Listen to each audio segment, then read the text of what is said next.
Well, hey, GC. Hello, everybody.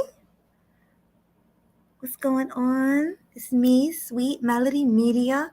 Welcome to my stream. Make sure you guys hit the like button on the way in. Also, share on your platforms and don't forget don't forget to hit that bell if you are new, because this is going to be a good one today. Because I am so tired of seeing people sell out in front of white people. I'm just gonna be honest. It is what it is. I'm just tired of seeing black YouTube selling out. So hi Game Changer. Hey, how you doing? I'm good. How are you? Pretty good, pretty good. Okay, so So, as far as the term selling out really implies that there's a monetary exchange or benefit to the person, which there is none. In this particular person, or excuse me, in this particular instance, as it applies to online, there really isn't a selling involved, well you if don't that think makes sense. so you don't think the black people involved in the situation we're about to talk to, you don't think they sold their soul in front of white people? Well, I think that they just gave it away in hopes for something. Which is a Right. lot different than selling. So, okay, for example, there was a movie called A Soldier Story. Very good movie, and perhaps I played on movie night one night, and it's starring Denzel Washington. Hmm. And there was an older soldier in that movie.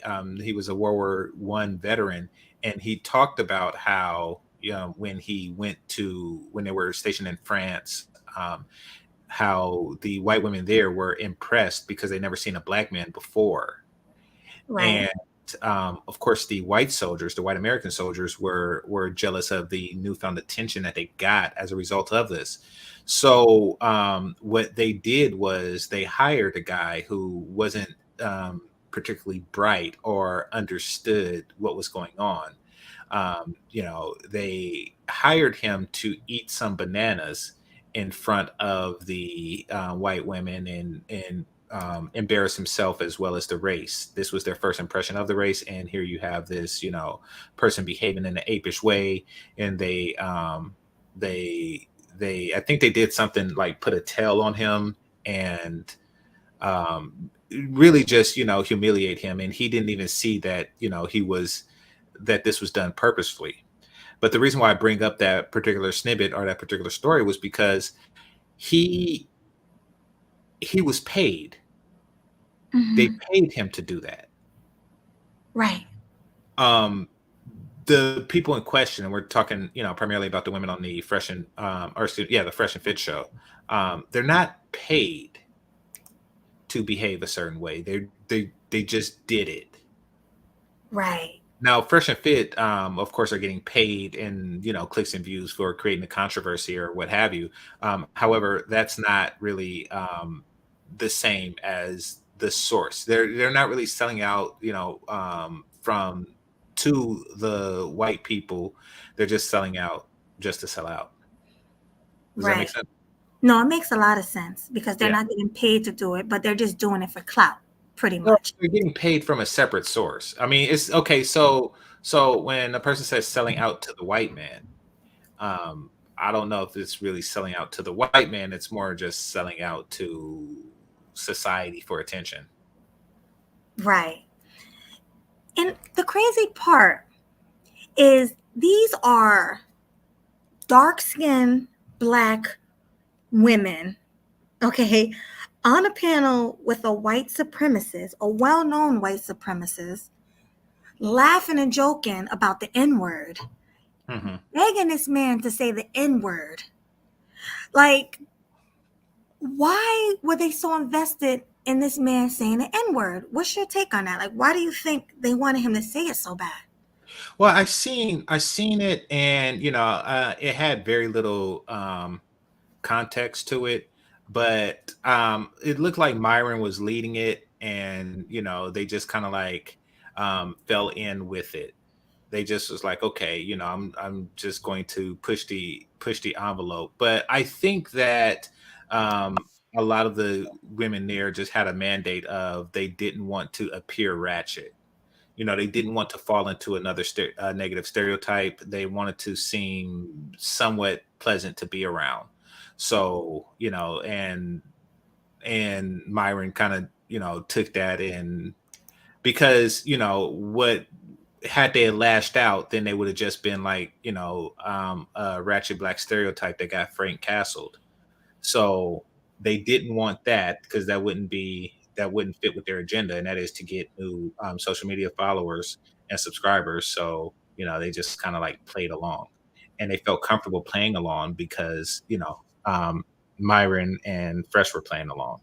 So yeah. But okay, it's so much stuff to say about this situation. I don't even know where to start. Um, let's start with the black women. Sure. Okay, so this is crazy because even to go on Fresh and Fit, they made it very clear how they feel about black women. Do you remember that? Fresh and Fit, yeah. Dark skinned black women, I think it was, or was it just black women in general? No, it was dark skinned black women. Okay, yeah, I remember that. So I'm sure these women heard how they felt. Like, why even come on the show in the first place if you're not just coming on for clicks and views and clout? Well, that's what they are coming on for. They did Fresh and Fit did a show recently with a woman who got like 1,200 new OnlyFans subscribers, and somebody broke the math down. But I think it's like $10 a subscription, Mm-hmm. so, which is an extra $12,000 a month, which is an additional six figures on top of what she already made. So let's not get it twisted. It's money involved. They're going there for that reason. They're going there to show their tatas, for an opportunity to get more subscribers. Right. So that's pretty much why they went, knowing Fresh and Fit how he feel about Kid Capo said it's black women in general. So you know this. Me personally, Hmm. I wouldn't come up there. I would never go to Fresh and Fit because I heard them say things about black people on more than one occasion. So they've Hmm. been canceled in my book. And I don't even believe in cancel culture. But I mean, as far as me watching them like I used to, I definitely don't do that anymore. They You lost. used to watch them? I used to watch them, yeah, because I thought it was funny. They used to have all these beautiful women coming in the studio and bugging out, getting drunk, having a good time. I just thought that was hilarious. So Yeah, yes. I used to watch him back when Kevin Samuels, before he's rest in peace, when he Rest in peace. was rocking with them, and then I watched him like if a major controversy happened. But I mean, to me, the show always had like, and I didn't want to say this before because I didn't want to down the brother stuff, but to me, the show had like a reality TV show feel.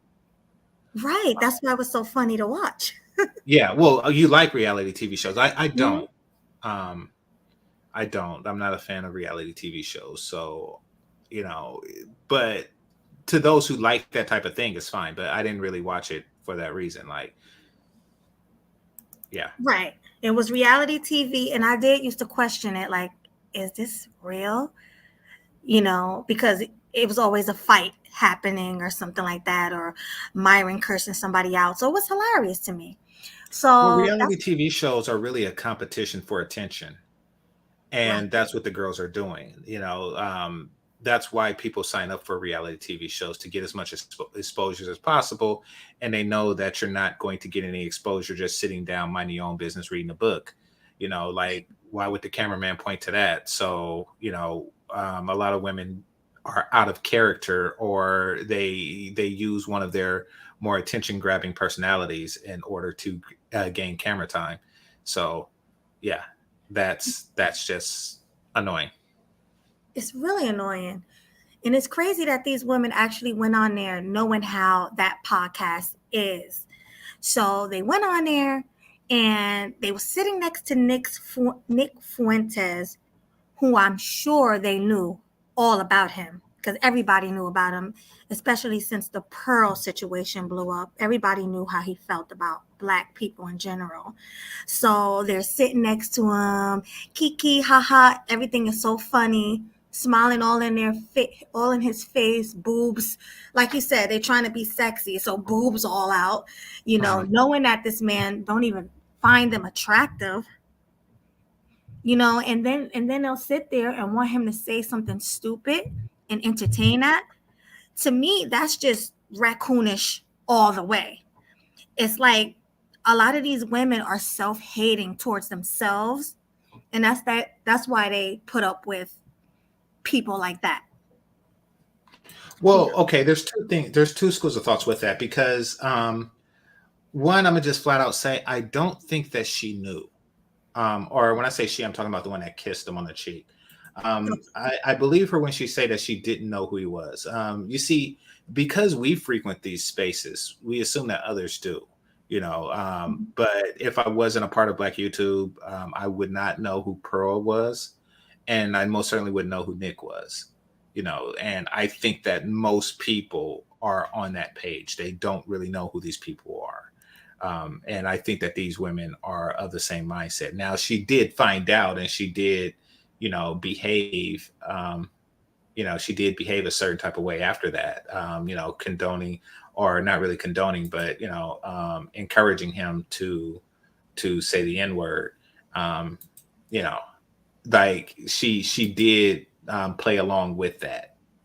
So, that's not really forgiven or anything, but Mhm. No, it's not forgiving. but I mean, I want to put more of the blame on Fresh and Fit because they set that up. They wanted these girls to look bad as they always do, but Mhm. they wanted the race to look bad as a result, indirectly. Oh yeah, I definitely agree with that. And the part that sucks is that Myron isn't even Black. So he has an infatuation with speaking on the Black race and trying to make Black people look bad.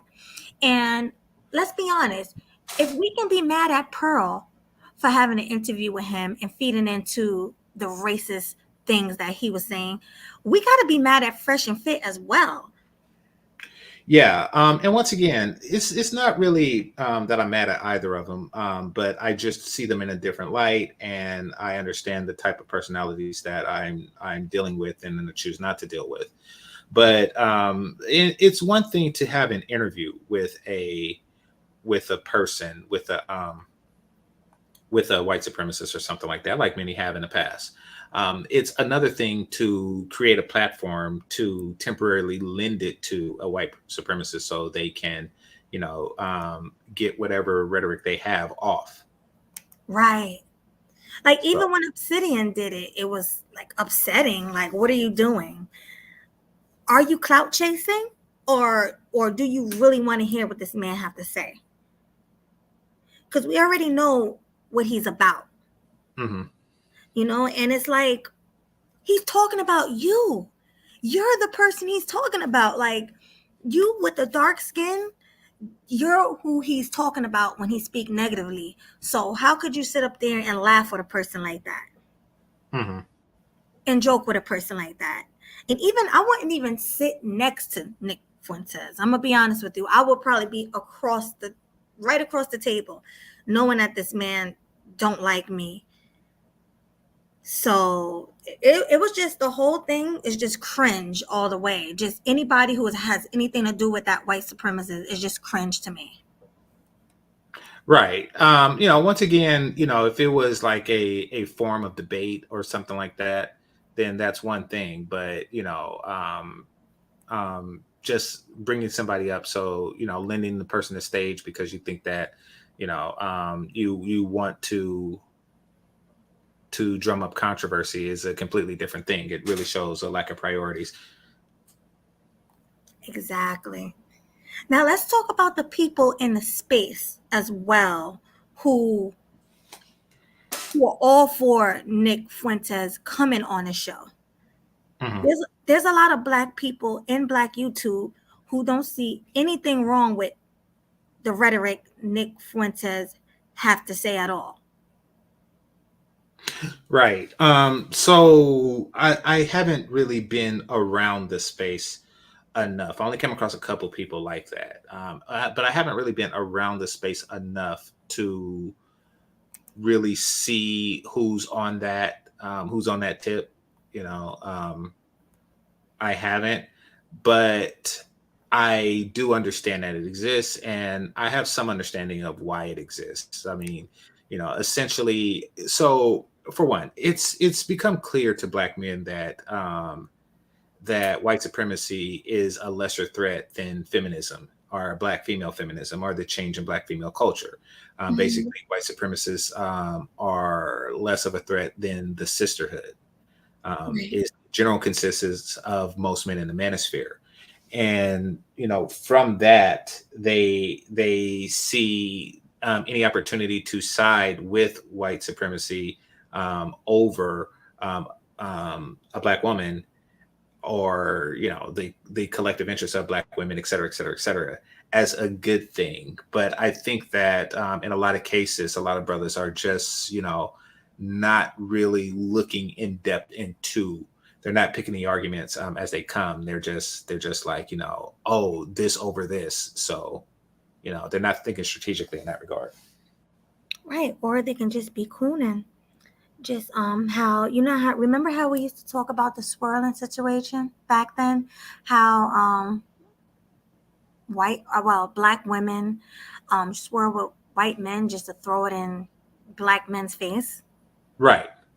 Right. No, I have come to realize that there are black men who not only get with non-black women in order to trigger black women, which should not be the primary reason or even the secondary or tertiary reason that you get with a person on either side. However, that is part of the appeal, and they just like the swirlers or the divestors rather, they are simply trying to weaponize interracial dating. Both Exactly. parties. The black men are now trying to weaponize interracial dating, and just like the black women, and I've noticed that they've always had. So yeah, it is that type of situation. It comes from an addiction to negative attention, in my opinion, and there really isn't much you can do with somebody like that besides just not feed into it. Right. But a lot of this is politics. Like I even heard you say it on your last show, and I was like, he's making a lot of sense. Just like the conservatives do, the black conservatives. They just anything that sounds like it's against black people, it seems like they're always for that. You know what I mean? Like because Nick Fuentes is a Republican, and he feels how he feels about the black community. I Mhm. feel as though a lot of the black men in the space, they're also like black conservatives, so they're gonna go with whatever he has to say against the black community. And I even heard, I don't know, I mean, tell me if I'm wrong, but didn't you say something like that Um, or I don't close? remember. I'm be honest. It doesn't sound like something I'd say, but I don't remember every detail of the conversation or the stream that I did yesterday. I mean, But no, I mean, I do see the truth in it. I mean, there are because okay, what I would me saying something like that, I don't really have a problem with black conservatives, black male conservatives, et cetera, et cetera, et cetera. However, I do feel like with anything, people once it becomes not not a part of you, but you mhm. like this isn't just your political affiliation. This is who you are and how you define yourself. If you had a YouTube avatar of any type, it would be politically based and politically related because your avatar is your your political affiliations. That is when it starts going down um, a a path to where you're taking it too seriously, and is starting to consume your identity Right, if you that's what I haven't mean. prior. So yeah, Like it's and I almost have like, noticed that. I have noticed that some people are absent nuance without that particular focus, you know um without discussions of politics. Well, I noticed that in when you're dealing with people who every conversation kind of goes back to that, to politics somehow. And these are people who will constantly try to push the envelope and goat you into that conversation when you really don't want to have it because it's not worth having. It's and people, don't get me wrong, people in most every belief system has zealots.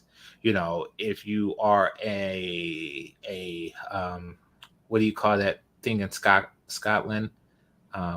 What's Scotland? that thing in Scotland that people believe in? I'm not sure. I don't know. It's not Bigfoot. Um, Oh, the Loch Ness monster. Thank you, thank you. So yeah, the Loch Ness monster. I think it's Scotland, Yeah. but so they have zealots as well. And then people who believe that. Then you have the alien people. You even have flat Earth people. You know, Which you they hate, by the way. You hate those flat Earth people. Well, yeah, and it took me a while really to understand why I hated them so much. And the reason is because the reason why I did, and I likely do, it's because there are no round earthers. Right. They And don't. what I mean by that is whatever you feel the shape of the earth is should not be that serious. It should not be the topic of every conversation you have. Mhm. I rarely, and if I do, I regret doing it. I rarely get into conversations with other adults about um, the spherical nature of Earth. Right. I don't. And but flat earthers seem to want to move that should never come up. So if the earth being flat comes up, it's because a flat earther brought it up. Right. And Exactly. which really means that that's their identity. It's okay. It's the only conversation they know how to have. Mhm. And I don't like any singular minded person, no matter what the conversation is, even if it is something I like. It's like, for example, I like Star Wars, Mhm. but I don't know if I can be a friend with somebody who that's all they know about and can talk about. But they Right. would be somebody who I could talk to that about when the topic of that comes about. Like, something. There's a new Mandalorian series or Andor or something. I have friends. I like call them up like, hey, did you see that episode? Now Mhm. you and I we talk behind the scenes from time to time, but I don't call you with that because I am capable of having conversations outside of Star Wars. Mhm. So, and you don't like Star Wars, so you know and we probably wouldn't be as cool as we are if every time we talked I was attempting to maneuver the conversation into something like that. Yeah, no, I'm not a nerd like you, so Yeah, I'm not exactly. really into it. I mean, you can have that conversation with my brother. You guys will get along perfectly, but with me, mm-mm. Yeah, exactly, but we do talk about other things, and that's because i'm I'm a person who's capable of talking about different topics, and Star Wars doesn't consume my identity, and many nerd things don't consume my identity. In fact, I can't think of one that does. So, even though being a nerd is part of who I am, it's a part of a larger, more complicated whole. A lot of people don't really have a larger, more complicated whole to themselves. They are just whatever trope that they decide to put themselves in and remain there. And in some cases, that's a conservative. And Yes.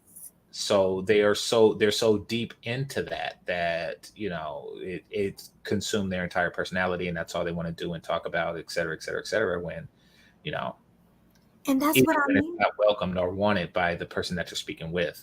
So yeah, dealing with people like that is very frustrating, and it's so off-putting that what winds up, Jesus, there's a fly in here. Okay, So in a moment, I'm gonna put you on hold so I can get my spray and take care of this. Okay. Um, but because people with personalities like that are and become extremely off-putting, um, they tend to have to force themselves on people. People, generally speaking, on a day-to-day, want to talk about um, politics any more than they want to talk about the shape of the earth or Star Wars. They just don't. This is something that, when somebody wants to talk about from time to time, they'll call you. However, that's not enough stimulation for them, so they force the conversation on others whenever they have the opportunity to do so. That's what I mean. Like, if That's when it becomes disturbing and annoying. And yeah. right, GC. And what I'm saying is, when someone says something racist, you will have the guys with those political beliefs say, "Oh, you're playing a race card. It wasn't even that serious." And these are other black people, and they're Mhm. trying to tell you that you're wrong for feeling how you're feeling because somebody is saying something offensive about your people. And that's what I call cooning. And unfortunately, like I don't have a problem with anybody in a space at all. I'm actually cool with everybody, Mhm. but I'm just tired of, being around and seeing people who do have the same political beliefs as someone like Nick Fuentes or Pearl, defending the crap out of them, like defending them so much that they want to go against me. Now they want to become my enemy because I'm standing up for what's right. I'm standing up for black people, because yes, yeah, exactly. Hatch dragon, code switching. They're code switching. And that does bother me. And Mhm. it's usually the black conservatives who do it. Um, from time to time you have somebody from the left, do it too. But from this space, especially on someone like Bernard Riley's channel, or Mhm. if when the whole Pearl thing happened, you see it. You see these people raccooning, and it's like, okay, why are you going so hard for these people who admit that they don't like you? Like, Right. do you have a problem with yourself? Like, when you look in the mirror, do you hate what you see? So it's like, okay, I'm going to be on this person's side because I don't like what I see in the mirror. Like, is Mhm. that what it is? Like, I'm like legit confused because I never understood why people would take up for someone like Pearl or Nick Fuentes. Because you wouldn't have the conversation otherwise. True. That's true. Once again, like people don't talk about these things, um, unless it wouldn't be anything to talk about if you didn't have people like that. So you're going to have people who take the opposition just so you say, okay, let's talk about it. Let's talk about it. I noticed when I was on Bernard's and the people who were apparently siding with Nick, they were of the mindset more so of, okay, yeah, I feel this way. Let's talk about it. I'm like, no, I don't think that that's an intelligent conversation to have, and I'm not going to have it. Well, let's just talk about it. They were really trying to force a conversation, on race relations, politics, et cetera, et cetera, et cetera, that normally wouldn't have been had. But they wanted to say something so provocative, and a black person supporting a questionably white supremacist is something, is a provocative thing. So it's really just a way to try to force conversations out of people that they would rather not have, and they Yeah. know. And that's because, as I was stating before, it goes back into what I was saying. When you have this, singular minded, way of conversing with people, or subject matter or what have you, um, and people don't want to talk about that. People want to talk about a variety of different things. you the only way to do it is to force it out of people, or to attempt to force it out of people through provocation or what have you. Exactly, GC. And that's why I'm glad I wanted to have this conversation with you, because you seem smart. Like you just seem like you know what you're talking about, because you try to have this conversation with some of the others in the space. They're gonna say, "Oh, well, why are you hating? Because you're like," they'll use talking points like, "You're jealous of white people," or "You wish you were white, and that's why you're mad," and all. And they just use weird talking points, and they try to use it against you because you're standing up for what's right. Well, no, I mean they're essentially trying to provoke a conversation of white supremacy. Is That's it? That's all. I mean, everything they do outside of that is just to, oh, you scared, or you with them pro blacks, or et cetera, et cetera, et cetera. Just trying to desperately provoke a conversation because that's, yeah. Well, I already said why.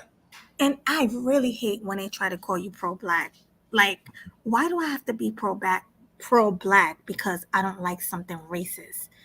Hmm. Like, that don't make any sense. And what's wrong with being, see, my definition of pro black is different than the space, but what's wrong with being for black people? Like, you're on Black YouTube, you talk about mainly black issues in the black community. A lot of these people claim they want to see black people come together again and the gender war to be over, yet they can sit there and allow other races of people come on their platforms and dog black people out. I never understood how people could stand for that. Like, that don't make me the space's definition of pro black, how they say pro whack. You know what I mean. Right. That, Yeah. Well, I don't know if Fresh and Fit ever claimed to be pro-black. In fact, they would imply just the opposite. With their previous statements. But right. one thing is for certain that they could have, prior to recent events, they could have passed for pro-black men. They could have said that they are there to help black men, but that ship has sailed because they obviously aren't, because their actions the other night proved otherwise. Yeah. So Didn't one of them yeah, put like a hood on and he was put a pretending? Klansman hood on. It was a very cringe thing to do. It was kind of random. Maybe he thought it was tongue in cheek. Somebody compared it to the Dave Chappelle Clayton Bigsby thing, but that had context to it. The whole blind black man who don't know that he's black, white supremacist thing, that is context, and it's a very funny one, might I add. He just Right. kind of like did it randomly, like, okay, we're talking clan hood. And you know one of the girls was like, why are you doing that? Yeah, Like, like, it wasn't funny, and it was just kind of sad. And looking back, I could kind of see how this developed, because let's face it, for a very long time, Myron and Fresh are not good at roasting, cooking. They're just not. no, they're They're kind of corny. Yeah, exactly. They're actually extremely bad at it. So, and Albert and Preach, unfortunately for them, are extraordinarily good at it. Oh yeah, they're hilarious. Yeah. So when you put the two together, then you just come across a situation where it's almost like bullying. In fact, for a long time, that's how I saw it. Like Albert and Preach would just roast Fresh and Fit all the time, all the time. It was kind of pathetic. That it would just happen so frequently and regularly. And in Yeah. fact, it was worse because it got to the point where they're like, "Oh well, your wife's ugly," and then he was like, "Nigga, you want to Okay. fight?" Oh, no, no, no, I'm sorry. Which just made things like a million times worse, because like they're so bad at it that their only go-to was fighting words. Their first go-to was fighting words. It's like you couldn't think of anything else but to, you know, go there. Hmm.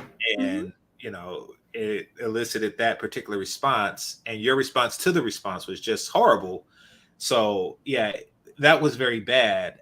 And then they continued. That was kind of like the beginning, you know, Right. of Albert and Preach sticking it to them. So, and So after about a year and a half of such just brutal, beating, and it wasn't like a little regular beaten. It was kind of like when you see a gorilla, and he's trying to get like the insides of a coconut, and he's just banging and beating that coconut. That is how Alba and Preach was beating Fresh and Fit. It was just gruesome. Yeah, it is. So finally, in response, they said, oh, you look like a gorilla. And I think they're talking about which one. Which one's a short, dark skinned one? Oh, I don't know. I just know they're funny. I think that's Alba or something. Yeah. Abba, probably, yeah. Yeah. So so they say he looked like a gorilla, and he does look like a gorilla. He's stocky, and he's black, and then he has the nose. He has a wider nose. He does look like a gorilla, in Yeah, my but opinion. that's another racist thing that came out of their mouth. Like, all I've heard more racist stuff come out of their mouth than Nick Fuentes and Pearl put together.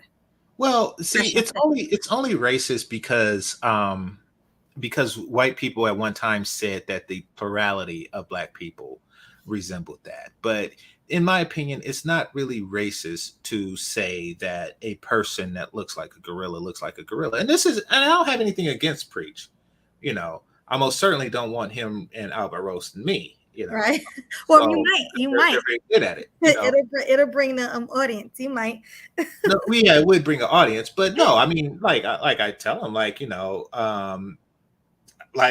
mean, I'll stand by it if he ever came to me and said it, like, yeah, and I'm like, look, I'm not the first person to tell you that, and neither is Myron, but we could still be cool. Like, I mean, and feel free to insult me in any way you feel possible, like you see fit, because I did come at you. Like, that's how I would look at that situation.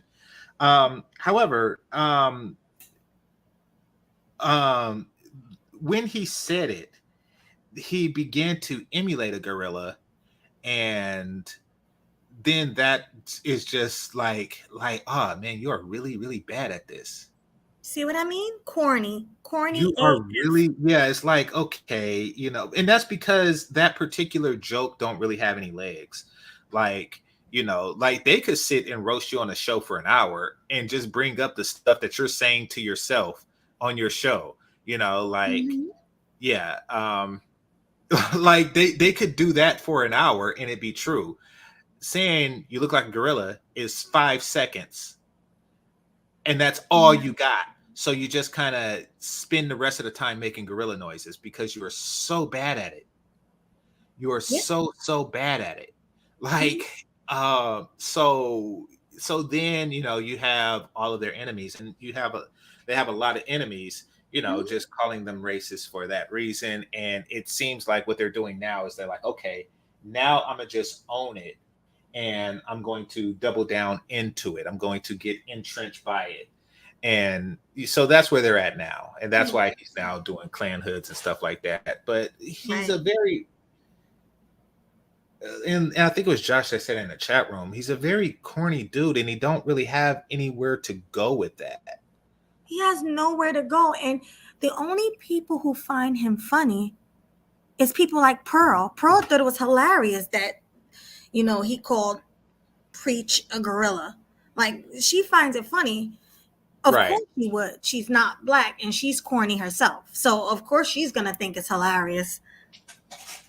Well, yeah, I think Pearl is just looking for allies now. Like, when her show was big, and I don't think it is anymore, but when her show was big, it was big because of her allies. It was big because Melanie King, Andrew Tate, Mediocre Tutorial and Reviews, because they were willing to go on it.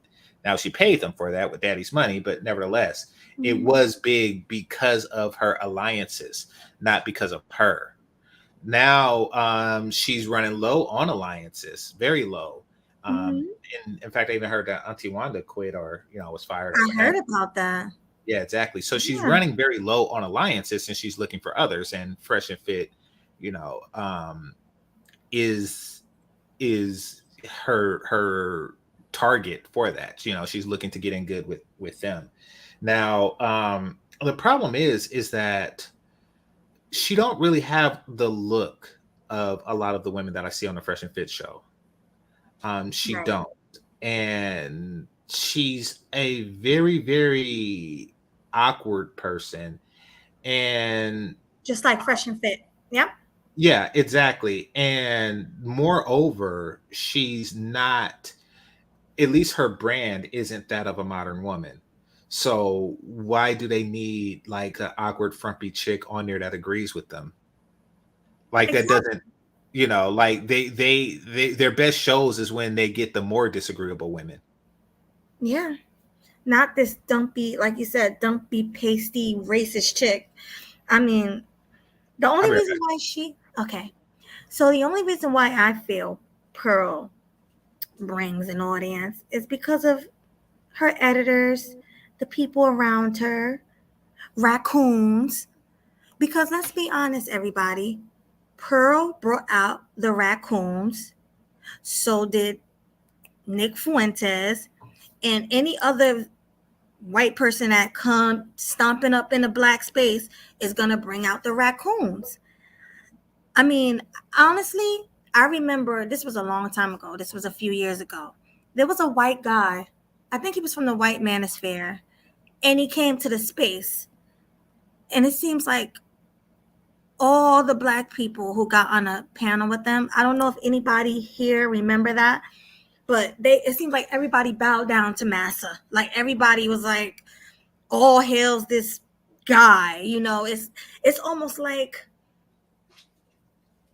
the black people in the space straighten up their tie, and kind of like when you're working in retail or in the office, and then like your boss come in, the big tall white guy come in, and everybody just straighten up and stop what they're doing. Hey sir, how you doing, sir? And everybody put their phones back in their pocket and put their hands together, fold their hands, and try to be the best ninja they can be for that white person. And I feel that's what a lot of black people in the space do when a new white face shows, they want to straighten up down. Uh, And that's pretty much what I see a lot in the space, and not only in a space, but in real life too. Like, to well, me, that's a big problem. maybe it's some of that, but what I get the feeling it is. I hope I got on my spray. What I got the feeling it is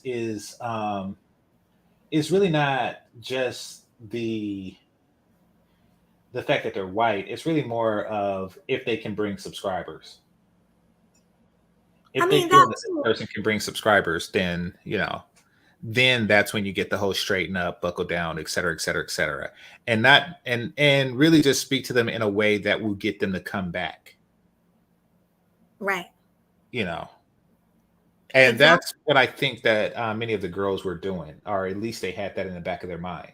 They wanted to make sure that they get invited back on the show, so they can get as much clout as they possibly can. Because, as I understand it, it is very difficult for women, even attractive women, to raise a competitive following in social media. Mhm. Like even if you're attractive, and none of those, I seen the show, I seen parts of the show, none of those women are I'm not going to say that they're not attractive. I'm just going to say that I wasn't compelled to go to any of their Instagrams afterwards. Now that's just me, I'm not an Instagram person, but okay, put it like this, I don't see anything different from that crop of chicks than the previous crop of chicks. Right. Like you there know was nothing special about them at all. Yeah, but I mean, I don't really watch the previous shows, but just looking, because I think I might be subscribed, but I do see their thumbnails, and every week it's just like a new crop of girls. Some of them are hot, some of them are less so. Like it's Mhm. just they're hugged up on each other, trying to garner sexual attention. Like it's not, it's hard to stand out in a crowd like that, is what I'm getting at. So, like I say, that's why it becomes more like a reality TV show, because it gets to be very difficult to stand out. They have a mandate. They are on there to stand out. They're not there for Mhm. money. I don't even know if Fresh and Fit are paying them. They're there to be seen. Yeah, that's what it is. And like you said, it's a lot of competition. It's Miami. I've seen them bring some of the hottest of the hot women onto their platform. And then you got women like these last two raCOONS who came up there who are average at best, Mhm. trying to get people to follow them and doing everything they can. Like, if you really paid attention to these ladies, they were being extra, like trying to be sexy and appealing to the white supremacist guy. You Right. know what I mean? Trying to win him over. Like, oh, I know you don't like black women, but can I be the exception? You know what I mean? Like, that's just what I got from those raCOONS. Well, And yeah, and on my show yesterday, I brought this up because and this is because somebody said something that was very weird to me on Bernard's show, and that was, how could the founding fathers have been racist when they had sex with black women? Which was wow. yeah, it was a very bizarre thing to say, but it was said, and it got me thinking that if that's the thinking, if black women feel that way as well, then I think that they feel that they can seduce his racism away. I think that at some point, at least some of them, and keep in mind, I didn't watch the show. I just watched enough to, like, yeah, it was great. But trust me, I brought that up on my show. It was definitely great. Um, so, but yeah, but if that way of thinking is real, then it stands to reason that some women would work under the assumption that if I'm capable of seducing a racist, he would no longer be racist because he's now attracted to a person of a different race. Well, that's not true, but I do have a story about a former racist that I know. Mm. But before I get into that story, shout out to Aunt T for the $10 super chat. Thank you so much, Aunt T. Much love to you. Always there supporting the stream. He says, Sup, Melody and GC. Peace, everyone. Peace, Yeah. Aunt T. Peace. Peace. Thanks. Um, Yeah, so I'm gonna just get into that story real quick. So I was in California, San Francisco. Okay. When you go up in the mountains. Yeah, I do. All right. Well, I met a guy up there with a friend of mine. He was with a Mexican girl, and he was a former white supremacist.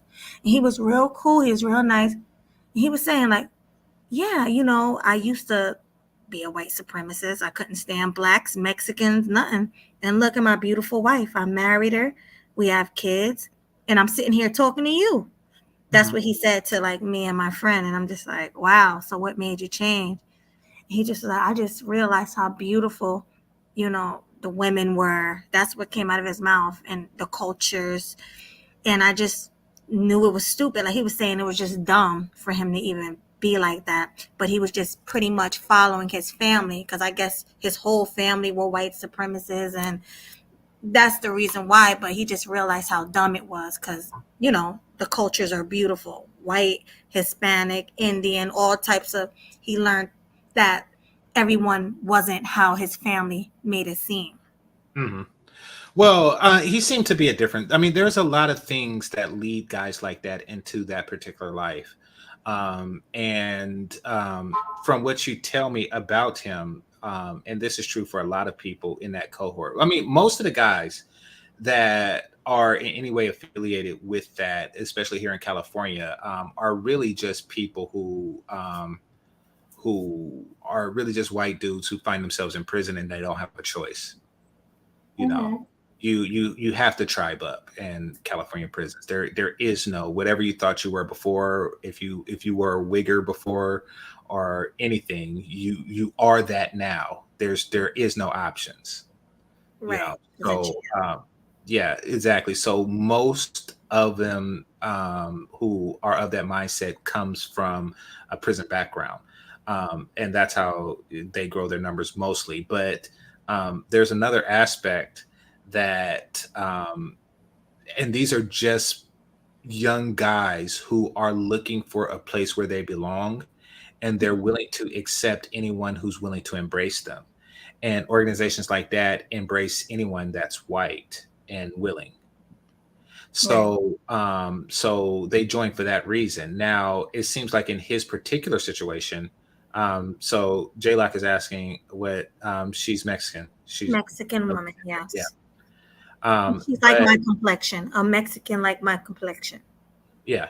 So they are they're just looking for a place where they belong. At first he belonged with this particular group because they were the only ones that'll take him. But later he found another group, that embraced him, and then he joined that, you know. So Yeah. yeah, he did seem like more like a lost white kid, from what you described, that, just was looking for a place where he belonged, and he found one. Um, Yeah.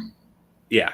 So, that is, an interesting story. I don't really know what she's seen in him, but perhaps they were put in a circumstance, and over a period of time, they just grew on each other.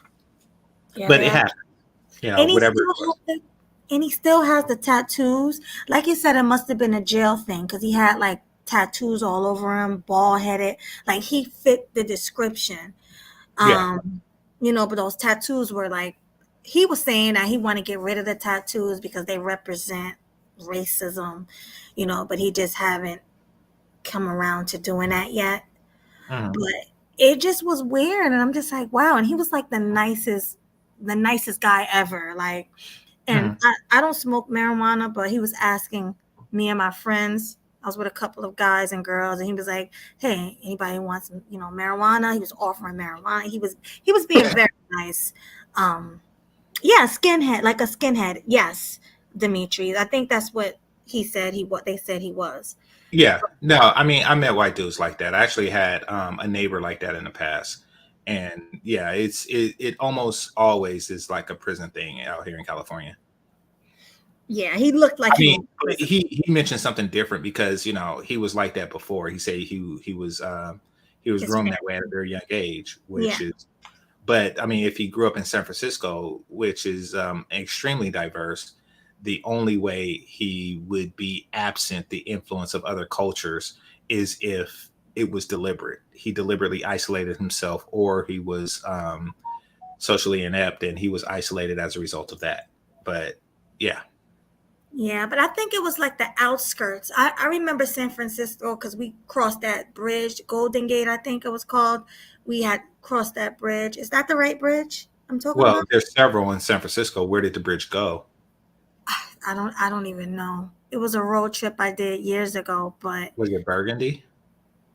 I don't remember. It was so long ago. I'll show you I still have pictures from it, so I can show you later. But it was just a bridge, and it was San Francisco, and it was going up like mountains with no rail. Like you can fall right off the mountains.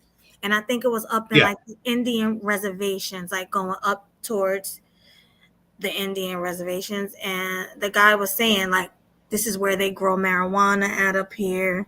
He was like, because you can't get in trouble for doing it up there. And he was just saying a bunch of crazy stuff. So I don't remember where I was at. I just know I was with some people. I was just, chilling. I was on a little vacation. Yeah. Yeah, that does sound like the Golden Gate Bridge, Yeah. that you were in, because it does lead in the mountains. Yeah. But, J Lock said, he talked about the movie Higher Learning that we watched on movie night, last Hmm. Thursday. And yeah, it did feature a young man that was troubled, and he was looking for a place, and he didn't belong with any of the other races, and he was socially awkward with his own.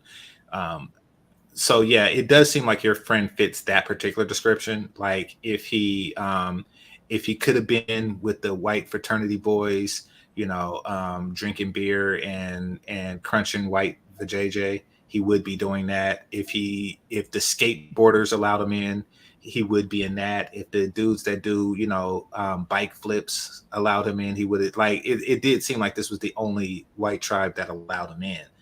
And a lot of people find themselves in that situation, you know. Um, Maybe. But but but back to the Fresh and Fit chicks. Yeah, Oh it did yeah. seem like they just tried to like they were under the impression that they showed him that they were cool, that you know he would that they could turn him.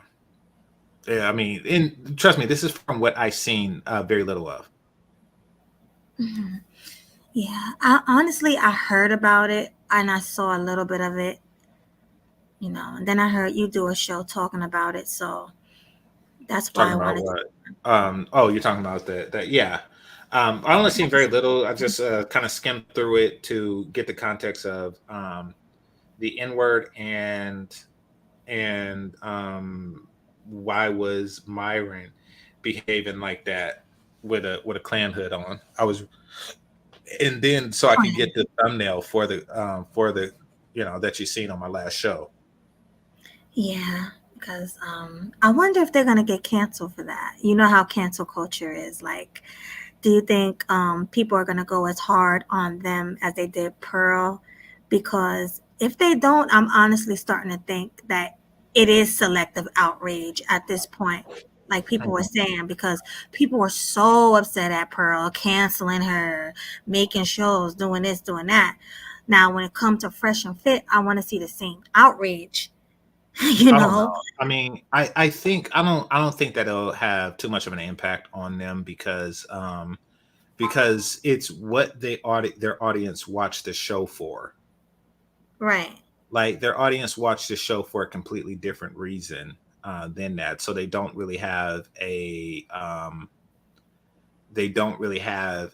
audience that's really anti buffoon. Hmm. Right. So yeah, I don't see that happening, but I mean, and I don't really care. I mean, I just know that I'm not really going to. Well, I didn't watch it before, so nothing's really going to change in that regard. Like I say, like the people who watched them before, you know, are going to continue to watch them for the same reasons. Like there's still going to be a bunch of titties, and you know, Yeah, the and titty is undefeated. The titties and booty are undefeated. yeah, I guess so. That combined with I guess them telling them what we tell people all the time, but they're telling it to the women directly. I think that has its appeal, and the people that watch are really more concerned with that than they are with things like the clan hood and stuff like that. So, and besides, it's off of YouTube, so people who the passive watcher don't even know it exists. Yeah. Wait a minute. RZA said it did. They canceled. So I guess the outrage is as strong as it was for Pearl, huh? If Oh, maybe. I mean, canceled. once again, I'm I'm completely indifferent, just like I was with Pearl. I mean, it's these are people I really didn't mess with prior to that, so it's not anything. But Pablo was saying something interesting. It says, "Isn't that the same thing they say about the manosphere, that they are social misfits? There do exist social misfits in the manosphere, Pablo. Like you know." I mean, see, there's correlation and causation, and yeah, there exists social misfits anywhere, especially online, because it's not like an interpersonally social thing. So yeah, that's something that's really unavoidable in a sense. You're going to find those types everywhere. Now, for them to say that that it's full of that type, that may or may not be true. However, okay, I'll put it like this. I don't mind a person being a social misfits and coming to the manosphere for that reason. Hmm. I don't. I do mind if the reason that they're social misfit is not because they um, just have a personality that's, I don't know, shy or timid, or just hasn't been socialized, just haven't had an opportunity to socially adjust. I don't mind that. Hmm. But there's a different type of social misfit, and that is a person with just a toxic personality. And that is something to me that's a problem in the manosphere, and that's why, I'm reduce, the amount of time that I spend talking to people on my own show, because Mhm. there's a lot of toxic personalities going around. But being a social misfit is a very common thing, especially nowadays in the West. So, Oh yeah. but yeah, but no, about the straw man skinhead that we were talking about, which is who was called a social misfit. Yeah, I mean, people go to all sorts of places to find a tribe of like-minded people, and if the Manosphere is one of those places, I see no problem with that. No, I actually love the idea of the manosphere, men getting together, um, to take up for black problems, talk about black problems. But how you part of the black manosphere, and you want black people to prosper and be better, you know what I mean? Not I know pro black stuff, but I'm just saying as a whole, like you want to see better relationships, better women and everything. But yet you're over here being on white people's sides. I mean, I know it sounds crazy, but you over here saying, oh yeah, but he was right. Nick Fuentes was right, and he didn't say anything wrong, and Pearl didn't say anything wrong. Like, which one is it? Are you for black people, or are you not? Right. Well, yeah, we talked about that. It does seem as though, that's a cry for attention, and I just didn't want to give it to them, at that particular point. But let me play this because this is from O'Shea Duke Jackson. I want to get your take on it. Okay, let me. Fair use. Issue with her, and I'm going to tell you exactly why. She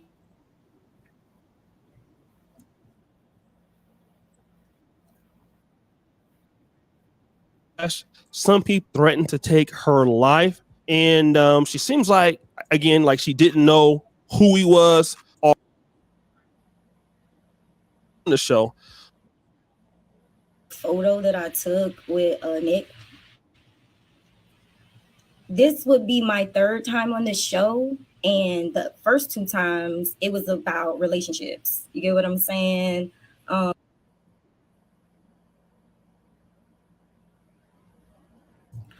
Okay, so I do want to point out that she is one of the um, lesser attractive women Oh yeah, she's not attractive.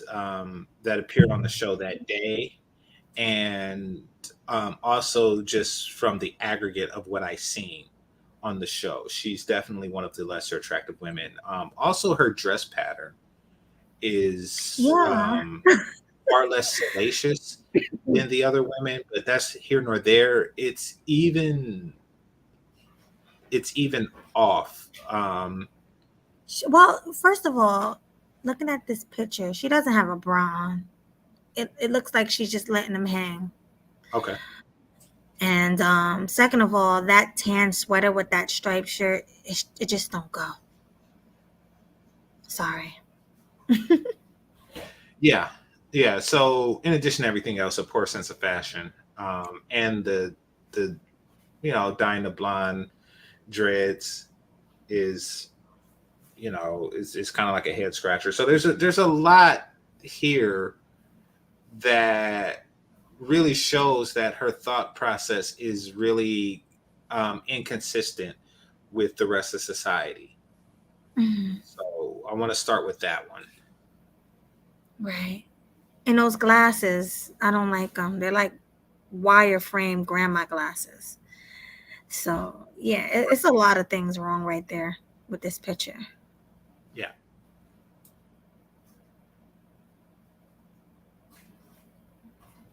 Men versus women. I'll say that. So that's what my mind. I mean, that's what my mind was on. That's what I was prepared for. I was prepared to go in and defend myself as a woman, because that's usually what you have to do when you go on that show. So this goes to what I was saying before, that the girls were unprepared. They went in prepared for one battle, to defend themselves as a woman, and not to defend themselves as a black person. Right. So, the outcome, even though something like this was destined to happen, but you know, they wanted it to look as bad as possible. Fresh and Fit. Mm-hmm.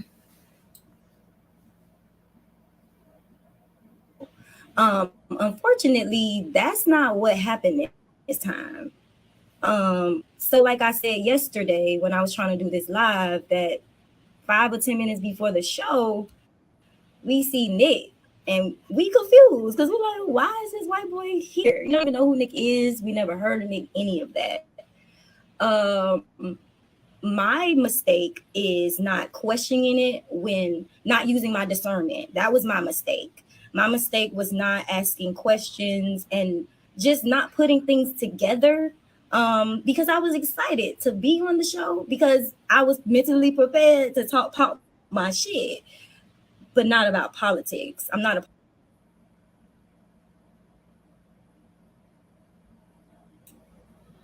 Okay. And this is the type of person, just so Pearl knows, this is the type of person that they look forward to interviewing. Mm-hmm. A person who says stuff like, I'm prepared to pop my shit, meaning that they are prepared for confrontation. It's giving Love and Hip Hop. You know, they go on the intentions of confrontation. Yeah, exactly. And that's why I say it's, you know, it's false confrontation. Like, you know. Yeah, definitely. politician. It's terms that y'all are using against me that I don't even know. But I learned yesterday that YT equals white. It's just things that it was my bad. I shouldn't even been there, but I was there, and because I'm not a person to run away from things, as y'all can see, because you know I pop back. But we gonna address that later. I just was like, I'm gonna see what I can do. I am from Germany. I'm a white guy, and please, if you do not indoctrinate, if you got indoctrinated by an option of a television show, these people that really deserve to be angry on, this is one that made a upcoming black girl into trouble. Okay, but why did you kiss him? Honestly, because that was my mistake too. Because I wasn't thinking about if I post this, the backlash that I was gonna get. I had a conversation with my brother. So she posted it. So not only did she do it, after realizing who and what he was, she went home and said, you know, I should post this. She knew exactly what she was getting herself into. She knew it would be controversial. A black woman kissing Nick Fuentes. She knew. You know. I don't want to hear that. No. Oh, I didn't know. No, you knew. Well, she knew at some point, even if Fresh and Fit didn't prepare her, which I don't believe that they did. When she came to the realization, nothing changed about how she would have behaved. And so there is that. And then after everything happened, she posted it. And because she thought it was a good thing. Right. But it's not, which really says something about her mindset. Yeah, no. Once again, she assumed that it was an opportunity for attention, and it was. However, she just didn't like the fact that it was such negative attention. Yeah, she thought it was going to be good attention. Yep. Or maybe not. Because to women like this, all attention is good attention, whether it's negative or bad. They just True. However, she wouldn't be backtracking if this was that attention. True. Got a point. So let me continue. Who definitely brought me down to size and made me understand that I represent everybody because I represent all black people because I'm a black woman. I'm a black woman. So I represent black people everywhere the fuck I go. Maybe he was just nice. No, I represent black people everywhere the fuck I go, and not understanding that I am the face. It doesn't matter if I want to be the face. I'm responsible. I have to be responsible. And in this moment, I just wasn't. I wasn't responsible. I didn't think about responsibility. I didn't think about if this was going to have an effect or backlash on my community, how my community felt about it. None of that. Even being in it, it was just like being in a twilight zone. I wasn't even articulating the way that I normally would. Like it was an ambush. It was to make us look stupid. It was to make us look bad. And I looked stupid. Like, and I don't like I don't like that. So the plot was to Okay. So, and this is something I said on Bernard's. You know, it was an ambush. It was, the purpose of it was to make you look stupid. Right. And you did. And Big I, time. quite frankly, don't believe that had you have known, you would have looked any smarter. However, it was their intentions for you to look as stupid as possible. And that's something I don't forgive when it comes to Fresh and Fit. And she said something interesting. She said that she's a representation of Black people. I wonder if Black women generally feel that way. That No, okay, I don't think so. okay. I think that a lot of Black women feel that they have the power to embarrass the entire race, which is why they twerk on top of, you know, slave graves or slave castles or whatever that was, slave fortresses. Yeah. You know, I do think that they feel that they have that ability, so they exercise it because it's really the only ability that they have. So there might be some truth in the belief of that hmm until women like yourself start separating yourselves. And I guess the cynical one just did the same. You know, from that, Yeah. just say, I'm not with these chicks. Seriously, I'm nothing like these chicks. Nothing. And the funny thing is I never felt like I was part of them. Even like growing up young, I'm like, I can't get down with these girls. Mm-hmm. No way.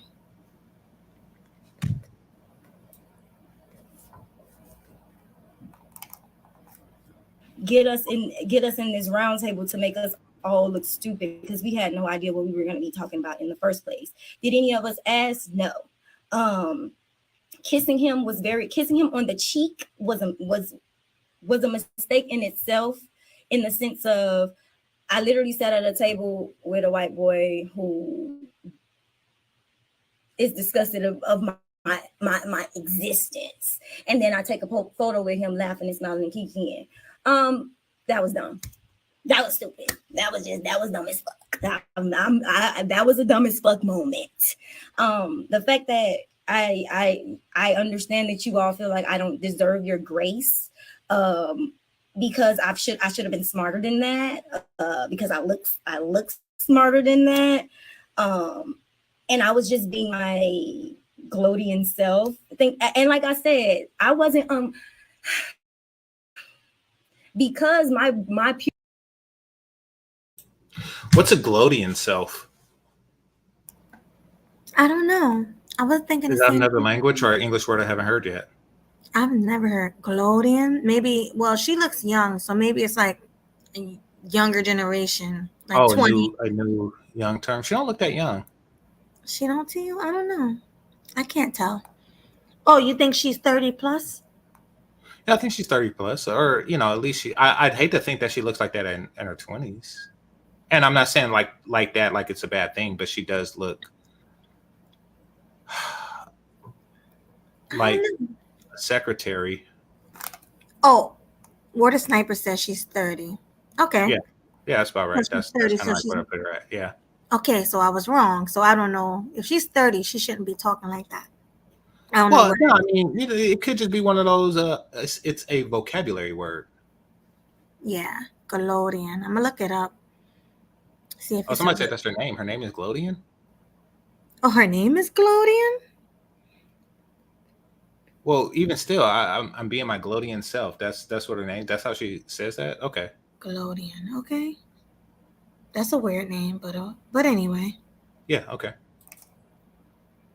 Yeah, I can't tell Rashad Lewis. I can't tell whether she's young or old. She got one of those looks.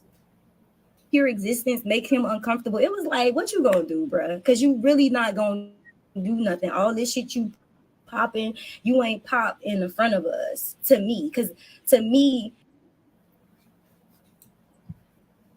But he did pop it in front of you. Yeah, he So sure that's just did. like a very weird thing to say.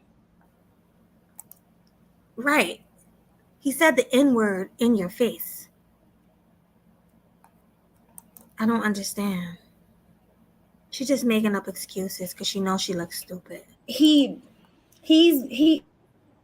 now in realization, he's one of the white supremacists that it ain't up front and out with it. It's in intellect or whatever you want to. It's in his intellect. Now, guys, I want to say this because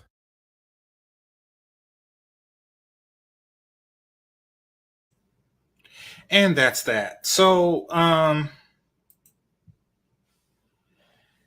yeah.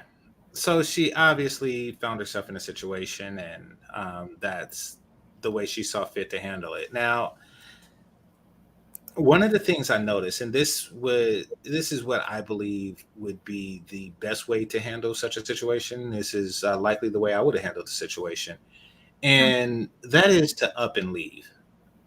And that's with anything. If I feel I'm being ambushed, or in any way, if I feel that I've been placed in a situation so I can be unfairly made a fool of, then I would leave.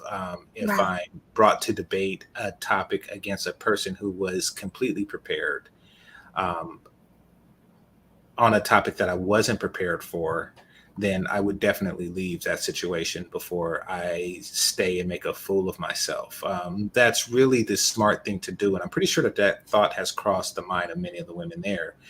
However, the opportunity for attention was just far too great. And the fear of leaving the show and not being asked to come back on, and the lost opportunity for subscribers, et cetera, et cetera, et cetera. They just couldn't pass up. So they tried to deal with it the best way that they could. Oh yeah, definitely. Which was the worst way to deal with it. But Right. I'm gonna put myself in their shoes. If I was there, I would definitely had either been quiet the whole time, like not say anything, and just look at everybody like they stupid, Mhm. or I would up and leave. Like there's no way I would be sitting there encouraging him to talk bad about Black people or to Right. use certain words. There's no way I would do that. And Right. They felt compelled to go along with whatever, the direction that the show was going in. And Myron at that point was putting it in that direction. But you're right. I mean, absent just, walking off, you just sit there silently and make the show as dull as possible is another way to, have dealt with that situation, because they were they did have a dilemma, and that is if they attempted to, get ratchet, roll a neck and pop their fingers and stuff, that wouldn't be good for them either. no, So, not a good look. and then we'll be having a different conversation. Yeah, honestly, I probably wouldn't have walked away. I probably just would have been quiet and made the show very awkward. That's what I would have done. And if they would have said anything to me, I just would have like shrugged or shook my head. I'm not answering any questions. But then again, when you do that, then they want to ask, well, what's wrong? You feel uncomfortable? Then they start kind of getting on you for that. Right. Because they can tell you feel some type of way. So I don't know. What you have done in that situation? Would you have walked away or been Yeah, quiet? one of the two things that was just described. Yeah. No, but I mean, definitely, if I sat there silently, I would have walked away. When they were, when the topic of the N word came up. So, but then again, I don't have the same desire to grow a platform the way they do. Right. Right. It's just ridiculous. It's buffoonery. That's why I named my stream. I'll be right back. Okay. Yeah, exactly. 1D forever. Just leave. Either leave or be quiet. Those are the only two things that I would have done. And as far as fresh and fit, I would never have. Me personally, I would never ever go to fresh and fit again if I were the women there. And any women that are watching that are women of color who feel uncomfortable, I would have withdrew all of my support from them, just like I did Pearl. You know, I'm not going to support anybody who I feel is detrimental to my people. It's just not going to happen. You know, I'm not going to sit there and support somebody like that.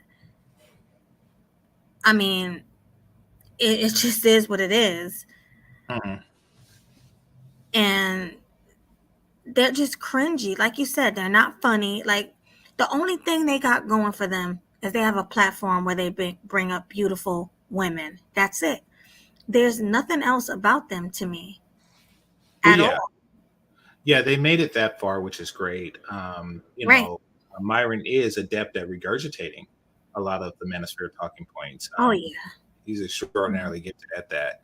Um, and and the fact that they're able to find so many girls who didn't seem to have seen the show the previous week, and they have the same conversation and fall into the same traps. It's astounding. Hmm. But so yeah, right now it can run off of its own steam. The show is growing because it's big, in a sense. The show is growing because the girls come, and the girls come because the show is big. So it can grow off of its own steam, and it can do very well, and will continue to do so, just not without my aid or support. So yeah. Yeah, it's just the clout. Yeah, exactly. Hatch Dragon. The clout is way too strong, and people will continue to go. It just is what it is. People love attention. Like, you have women literally dying for attention, literally, with all the surgery and everything they're doing. So any little bit of clout you can get, they're gonna just go for it. Um, just like the people in this space, there's big content creators, and I'm not gonna say any names, but there's big content creators with like thousands of subscribers are on here saying that black people shouldn't. Oh, hey, Swag. Saying that black people shouldn't be upset and black people should ignore it, and you know they will put black people down over white people, and I just think it's just cringy. I think it's like, I don't know, it's just, I mean, Well, we should definitely learn and then ignore it. I mean, I agree with that, but I think what they're saying is they should just let it slide. Now, could you click on it again? Okay, thank you. Could you remove the? oh yeah, yeah. All right. And let me see if I can remove that the bar. So 1 second. Okay. And while you're doing that, Silent Lamont, thanks for coming. What? Salute. And Terrell, salute to you as well. What does she have on her feet? Let me see. Let me move that. Well, I can't move the thing. I can't move the bar. But what is that on her feet? Do you know? Are those socks? They look Why like so socks, baggy? but they Why are have they so? sneakers that look like socks. Does she have like leather socks on? What the hell is that? Well, they have sneakers that look like socks now. I know Kanye West had a pair on when he had on those shoulder pads. So, I mean, they do make them. Wait, he had on shoulder pads? Why do you have on shoulder pads? Because he's a lunatic. He had on shoulder pads and socks walking down the street. I think he had a helmet on too. I'm not sure, but he looked a hot mess. So she's walking around in Kanye West gear I mean, with it could leather be. socks? Are leather sock shoes like? They look like socks. I don't know what they are. They Okay. look like socks. Yes. No, that's all. That's all I want you to bring that up for. I was like, I looked at the picture because I paused it there. Like, what is that on her feet? I've been good, Terrell. Thanks for coming. Thanks for asking. And shout out to you, bro. Ray Hanma. Thanks for coming. And Silence says, Melody, catching a listen, walking your step dogs. Oh, tell my pooches I said hello. I love dogs. He got some beautiful pit bulls, but yeah. So GC, do you mind if I open the panel a little bit? Because I know you can't stay long. Yeah, go for it. Go for it. I have like 30 minutes. Okay, so let me open the panel and salute to you, Killer Swag. Salute, salute. Salute. Thanks for coming up, of course. No, I had to catch this one. Yeah. So let me get your opinion on the situation. What are your thoughts? This whole situation was a mess. Like, just hearing about it was just, it was ridiculous in my opinion. Like, first of all, this Nick Fuentes dude, like, people should already know what he about from the jump. So it's like, why are people so surprised at whatever he does in the media or on podcast shows or anything like that? So nobody should ever be shocked by that. But the thing that I find to be so surprising is like the hypocrisy in these so-called YouTube spaces. Like when Pearl and Nick said everything that they said, it caused a whole tornado in these spaces. It even caused civil wars in the manosphere and all these other different spaces. Like it's either you with Pearl or you with the pro blacks or whatever. But Right. now since you know what I'm saying, these women, black women, whatever, they pretty much coaching this dude to say the N word or whatever. Then you got the dude Myron going around here wearing the Ku Klux Klan hoodie. It's like nobody's really batting an eye. Like I'm like, wow, where's the outrage for this? Exactly. And it's not fair. If people don't have the same energy they had towards Pearl, then it was definitely fake outrage. Because what Fresh and Fit did is just crazy to me. And what's Myron's nationality? Is he even black? I think he's a Sudan or something. He's Yeah. Sudanese. So Yeah. what is that? Is that black? It's not our black. Let's put it like that. So I think the country is an origin from is in Africa somewhere, but yeah, just like he said, it's not black like you think it is. it's not black. It's not. Exactly. Okay, Yeah. so why is he even doing that? Why is he even entertaining white supremacists and pretending to be a KKK member and all this other stuff? Pay attention to his generation of audience. That's Okay. why. And yes, that includes percentage of black men also too. The younger generation is audience. We pick and choose what to be offended by now these days and stuff like that. And something like this ain't being offended because you have to understand what Myron was actually preaching about before this happened, with his extreme red pill talks and everything. He give college frat boy advice and bringing those women on shows like the shows, attacking them like the way he did. A lot of he built up a big fan base behind all that and stuff. So it's not surprising that he brings someone like Nick Fuentes on the show and them doing his rant. He has like a dumbass college frat boy type. And stuff. A 30-year-old something man acting like acting like a college frat boy and stuff. And it's like now if you kind of think about it, like he's doing it for business. He has to transition somewhere, yeah. Like he can't always be bringing girls over to rant on them and Frank Castle them all the time and everything. He has to switch up now. He has to be more controversial. That's why how he built up his millions subscriber base the way he is and stuff. Yeah, gotta be. I mean, I'm sorry, real quick. People are trying to come up and then falling off. So try to make sure your service is right. Your internet connection is good before you come up, guys. Because I want to hear everybody's opinion on this. All right, but thanks for that, Mel. You're absolutely right. And he has absolutely, and I had the stance before when other people were trying to talk about black issues. Like, you kind of have no dog in a fight. Like, so why are you even making fun of this topic, or why are you even like entertaining it? And then for what's the other guy named Fresh? He looks dumb. He looks stupid. As black as he is, he looks dumb, entertaining and laughing at this. Of course, he's the follower. What I'm saying? He's the sidekick. He's chilling little boy.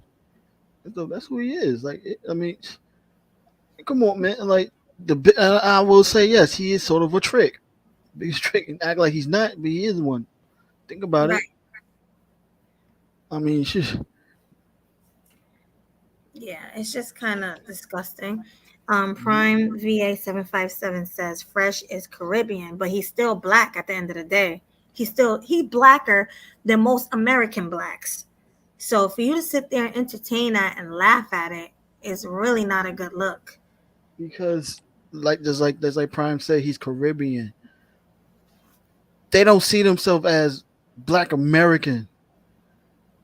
That's the whole thing. His origin originated. I don't know if he was born in Barbados, whatever. Yeah, and stuff. He's not Black American, so he doesn't see himself as a full black like that. Almost like, so it almost feel like a one drop rule type mess with that, and that's how some people know. Saying they black one way for certain benefits, but they're not Americanized blacks another way and stuff. Just like the Africans, they come from Nigeria, or South Africa from and move over here and stuff like that. They see themselves as black one way, but when certain other things happen, we don't reunite because they're not born American blacks. Yeah. Silent It's Lamont. it's a diaspora war thing. That's all Yes. it is.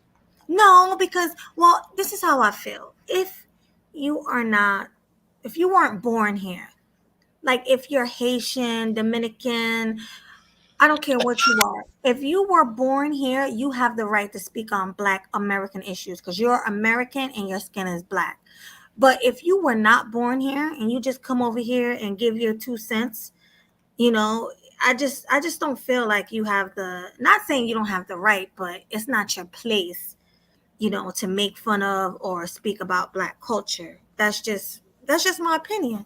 But if you were born here, by all means, do you say what you got to say. And I'm not sure if Fresh was born here or not. Because if he was and he's Haitian, then he could speak on the issues. That's a fact, Melanie, because let's some of us talk about certain like Jamaican culture and everything. Yeah, they spaz on us like crazy, no problem. You see sometimes they call us Yankees and everything too, right? Yeah, Yeah, so let's talk exactly. about their culture and everything. Despite our skin tone is different tones of black, but culture wise, origin wise, country wise, that's when we separate. Right. Exactly, Melly Mel. All right, I want to real quick move on to because GC don't have much time. And if anybody has a question for GC, ask them. But let's go with who came up first, H&M or Demetrius? H&M. Okay, go ahead, H&M. What's on your mind? What's going on? What's going on, love? Nothing much. Shout out to Kill 'Em Sweet, bringing the heat, looking so fly in YouTube streets. All right, thanks. I'm sorry, I say that every time. They want it, so I'm bringing it. Well, I appreciate that. So, what's your take on this topic? I don't know, dude from Fresh and Fit. She said she kissed him, didn't know who he was, but when she found out, she posted it. Okay, did you realize that after you found out what kind of man he was? You posted it anyway after you found out he was just some whacked out white supremacist from the Fresh and Fit channel? Exactly. Like you said earlier, these females know what the hell they be doing. They just don't want to take accountability for their BS behavior. Trust me, this is nothing new. Mm-mm. I mean, seriously, these are the same kind of women, the same kind of modern women that will go out here thinking it's okay to have a boyfriend and then cheat on him with somebody else or walk around in provocative clothes. They support anything that's toxic. So what you expect? What did you expect? Exactly. They do anything for clout. I mean, that song is so true. These girls will do anything for attention and clout. They're even dying for attention. So I'm not surprised that she posted it. But now she got to reap the consequences. She got consequences. People are coming at her now in her DMs, and family is mad at her. Of course, she did something stupid. And I do think she knew Prime VA 757. I really do. I don't think that she was blind. She knew. I'm sure she did her research. Even if she didn't know, I'm pretty sure she found out word of mouth what that man really about. But nonetheless, she just had to put that picture on social media. It's ridiculous. It just shows you that they'll do anything, and I mean anything, just for attention. Anything. Yeah, you're right about that. But thanks for that. That's H&M. just like me saying. That's just like me walking down the street, mad at my own business, chop it up with somebody. I found out a week later he's an escaped convict. You think I'm gonna go back around that man or interact with that man again? No. I'm gonna have the common sense to walk away from that. And that's what she should have did. She should have deleted that damn picture that was spoke to that man. But she wants the attention. Yeah, she wanted the attention. So she got what she deserved. Now people are mad at her. I don't blame them. All right, but thanks for that, H&M. Let's go with Demetrius. Hey, Demetrius. Hey, all right, so listen, I understand they were between a rock and a hard place, but the door was open. I mean, I don't really watch them, but from what I know, ladies have walked off the platform before. So it's not like they're blocking the door. You know what I'm saying? So Right. based off of that, I can say this comfortably. This is straight up and down what happened. You can clip me if you want. But what happened was this. Fresh and Fit facilitated an environment on the internet where a white supremacist could spout his rhetoric freely to all ages, even if the youngins shouldn't be there. And the ladies rewarded him for his racism. That's it. Straight up and down, that's what happened. Yeah, straight to the point. That's it. There is no misreading this situation. There is no misreading this. At all. Thank you for that, Demetrius. I just really wanted to say that because people on the internet, they want to try to excuse this whole thing however they can because all their ladies, they don't know what's going on. No, they know what's going on because they egged him on to say it. Like, come on now. They know what's going on. And that's why people are mad at her. She's thinking people are mad at her because of the picture. They're mad at her because they were egging them on to say the N-word. I mean, did she forget she did that? I think she just didn't want to draw any more attention to it, to be honest with you. Because she's already in hot water as is. And to be honest, her son is going to grow up and see this. So, I mean, It's embarrassing. Like, most black women are just embarrassing, and this proves it. They're not getting any better. Well, I wouldn't even say that, but what I would say is this. A lot of people are unserious about life, and this shows it. They think that racism and prejudice is a thing of the past. And what I always love to tell people is if you think that it's racism and prejudice is gone, then go talk to black geeks, gamers, cosplayers, and all of that. And the reason why I say that is because white people like Nick Fuentes are not plentiful. They're not going to say it in your face. They're not going to be in your face about it most of the time. Okay? That's just a fact of the matter. But what this definitely does speak to, I got to reiterate, is how unserious people are about these issues. That is undisputable because, to be honest, like if somebody like my sister or my mother or my cousin was on there, they would have gotten up and left. Actually, they wouldn't have even been there, to be honest, because they know who they are. Because I warned them about who they are. But in order for some people to make smart decisions, you have to tell them the obvious. So, Facts. Hatch Dragon, I know they're good black women. I'm not saying all black women are bad, but this is showing how ignorant a lot of black women are. Like, this is just ignorant. I can't see another race of women doing that if like what do you call them? Black nationalists? maybe like somebody, somebody like that came around. I can't see like other races of women falling all over them and telling them, hey, say, I can't say the word, but say like a derogatory word towards white people. Go ahead, say it when they're white themselves. Like, I can't see other races of women doing that. That's really just an ignorant black thing, because most black women are self-hating anyway. So they can do things like that and be okay with it. All right, I'm gonna say this to what you said. I don't know how true this is, but I have had, because I had a Native American professor before, and he was telling me the things that go on in the Native American community.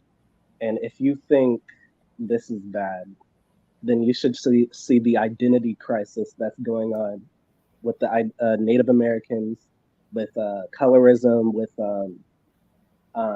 national identity, with divestorism. Like, you think this is bad, they're worse. They're way worse. And it's worse because of their numbers. There's a lot less of them. Right. I'm pretty sure there are groups of women who are bad too, but I guess because I'm black, I guess that's why I focus more on the black issues in America, because I was born here in America, and they kind of do represent me. Like, when people see someone who's not ignorant walking around, they're going to automatically say, oh, that's a black woman. She's probably ignorant with an attitude, so that's why issues like this bother me a lot, and I speak on these issues. But yeah, they probably do go on in other places, like with Native Americans, Mexicans, even white women I heard are bad these days. But I just don't think they're as bad as black women from what I see. But that's just my opinion. But let's go with Silent. Is Silent still here? Yes. Hey, Silent. Yo, what's up? I'm still on slow walk. I'm about done. What's up? I ain't want shit. I just want to say what's up. I saw you was streaming this shit. I needed something to listen to. Shit. I think you're right about what you're saying. I believe that our group, Black Sisters, are the Hello? worst when it comes to not staying on code compared to other races. But Hello? all that RPA, is just I'm exposing sorry. Give everything. me a second, Lo. People RPA, should have known who Nick RPA, is, and he's all over the internet. You can Hello? Google his RPA, name and can you you see hear all the us? stuff that he does. RPA, real quick. I'm sorry to cut you off, but it was kind of Silent's turn. But I promise you can go after Silent. You're next, all Hey, right? listen, that's You're still a next. Can you listen hear they me? say. No, I don't think he can hear us though. Can you hear me, RPA? I don't think he can hear us. Oh, okay. Can you hear me now? Yeah, but I think you have a delay. Can you hear me? Yeah, can you drop down? You have a delay. Drop down and come back. Drop down and come back if you can hear me. You have a delay. I think you hear me. Okay, go ahead, Silent. What were you saying? Nah, I wasn't saying shit. I just want to say what's up. It's been a minute. What's up? And tell your doggies I said hello. Hey, you know what it is, man. We done moved down to the ocean now. They chilling. They in good moods, man. To the ocean? Yeah, man. We down here at in Kima, like right here. Got a little condo right here on the water, man. It's cool. Oh, It's that's cool. dope. Do your dogs like to go swimming? Nah, man. They some pussies, man. I It's gotta drag Aries in the water with me, but Shadow is just like she might actually bite me if I make her want that fucking one. oh damn. No, it's Yeah. funny because I just went to the beach with my dogs, all three of them, and they were jumping in the waves like humans. I was like, what the hell? They I loved don't know it. what the fuck, but nah. I just said what's up, man. I see my boy GC up there. You got a couple of these originals on here, so I just wanted to chop it Hey, up what's for a going on, second. Silent Man? I haven't talked to you in a bit. Yo, who this is?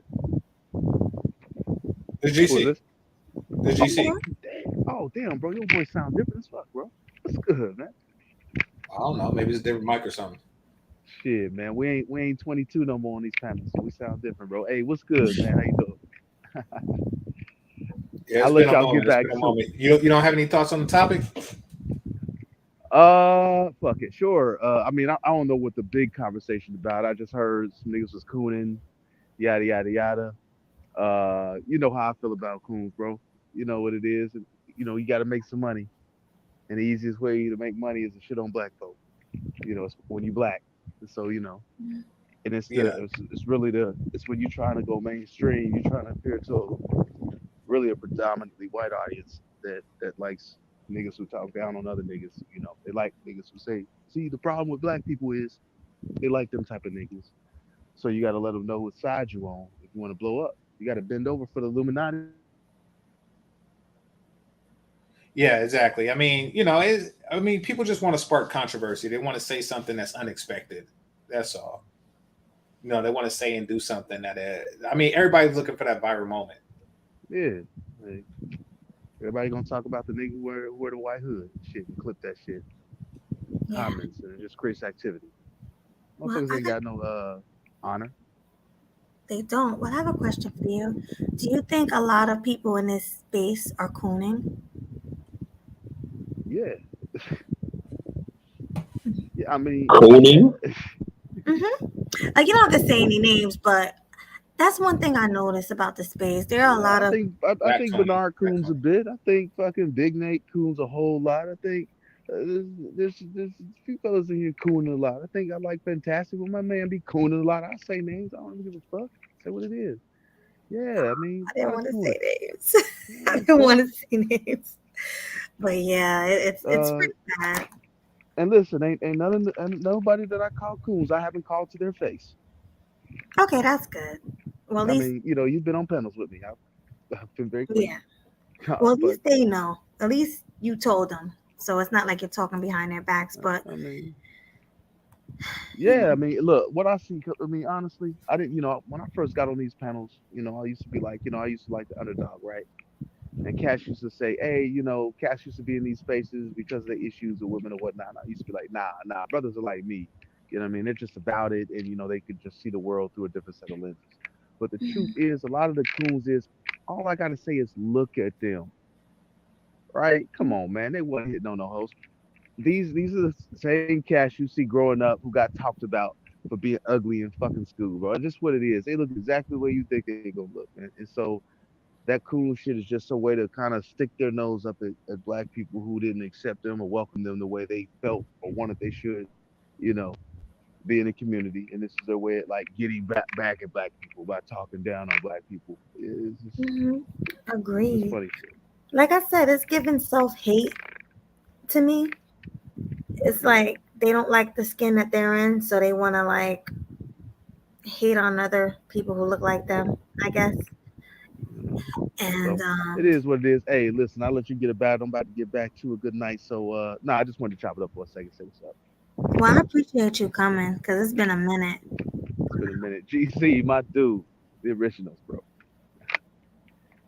Yes, sir. Well, good night. Thank you. All right, All peace, right. man. So, yeah, I mean, Killer, did you have anything to say? Because you didn't really say much. I mean, what is there to say, man? It's just like I said, it's just a bunch of hypocrisy all over this, man. Like I'm just disgusted with all of it. I never really liked Fresh and Fit. I always thought them two was just a bunch of dorks, in my opinion. They just had a good looking studio and they had the good sound effects and stuff like that. But to me, they both was kind of losers. Ain't Fit a Fed too? So He a Fed? uh, I did not know that. I know he got a channel where he be talking about like federal cases and he always be wearing like a bulletproof vest or something like that. So I think he is somewhat like a federal agent or something. That's just me, but yeah, I really ain't got too much more on this crap. It's just disgusting on all fronts. Hmm. You know what I think? To me, Fresh and Fit can remind me of them old frat boys in college who had their own radio station. That's kind of what they remind me of. They sound more like advocators rather than they're more advocators and speakers rather than actual leaders. But that's just my take on that. Hmm. Yeah, he used to work with the feds. Yeah, many years before he started this podcast thing. Yeah, so yeah, that was his old Right. job. That's interesting to know. That's why he act like that. Hmm. Oh yeah, I mean, Steve D called him out. Like, when they had their conventions, he was one of the dudes that's in the audience seat, thinking about as like a nerd trying to learn the game and stuff like that. And unfortunately, he learned it his, watching from others try to mimic, and now the ego trip's getting into him like crazy. He's like, yo, I learned to go work out, muscle, and all that, blah blah blah. Like, but reality is, no, I don't think he knows how to talk to women either, too, like that. So like, you see how he constantly using Drake as examples, stuff like that, like the Miami, like he is in Miami, so it's like he know how to finesse the game and the lifestyle that what he's technically leveraging his money and stuff like that. So, Hmm. other ways. Facts. All right. Real quick, because we almost at the 2 hour mark, and I didn't want to make the show too long. I just kind of wanted to talk about the situation, and we all pretty much did that. So it's not really much more to say. So I'm gonna do final thoughts. Let's start with you, H&M.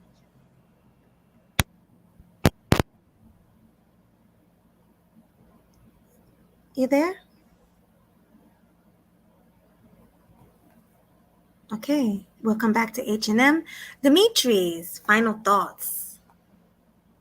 Yeah, I mean, at the end of the day, listen, I know that nobody wants to deal with the pushback from what they do willingly, but at the end of the day, we all saw what she did. We all saw what all of them did, actually. So to willfully ignore and not really call them out and shame them would be a disrespect to the Black people who were constructive in our lives. That's it. Thanks for that. Mel, final thoughts. Hello. Hey, I hear you, Mel. Yeah, I ain't got nothing much to say. Yeah, so have a good night. Hey, family up, y'all. All right, thanks for coming, Mel. Good night. Let's go with Hustler. You there? Hustler and Muscular. Going once, going twice. All right. Good night, Hustler and Muscular. Let's go with Killer Swag. What are your final thoughts? Yeah, like I said, this whole situation is just stupid, is a travesty. And, listening to what Dimitri said, he does have valid points about you supposed to call it out. But I just got a question for that. Like, how can you call out people that don't really give a crap about what it is that's supposed to be important to us? So that's the only thing I have to say about that. Like, you can call them out all day long, but when they're showing you all day, all night that they don't care, it's like it's falling on deaf ears. So, like I said, to all the people that's really standing up and really fighting for this, like, salute to y'all, salute to everybody in this chat, salute to everybody that's probably be watching this replay. But anybody else that go along with that Nick Fuentes and trying to coach him to say the L word, only thing I just got to say is double birds to all of y'all, and that's all I got to say on that. I thank you. Other half of Killing Them Sweetly. Appreciate you. That's a good take on it. All right. And H&M, are you there? I'm going to give you another opportunity. Are you there, H&M? Going once, going twice. Okay, good night, H&M. Let me drop you. He's not there. All right. And GC, what are your final thoughts on the situation, on the topic? Yeah, great show. I mean, I'm glad I was able to put this to bed. I really, I really spent more time on this than I wanted to. Monday, I really just wanted to call to see if the girls knew, because Bernard seen it and I didn't. So I just wanted to call to see if the girls knew that who it was and did they have time to prepare. So, then I would be able to assess Fresh and Fit. And then it just kind of took it from there. It kind of went to a very weird place, and and I'm glad that I'm able to just put it to a close today. So Me too. And thank you so much for this topic that I got from you. Mhm. You know, I appreciate it. Nobody likes a raccoon. I know I've been saying the wrong word all night, but no one likes a raccoon. So please stop raccooning, Black people. It's not a good look.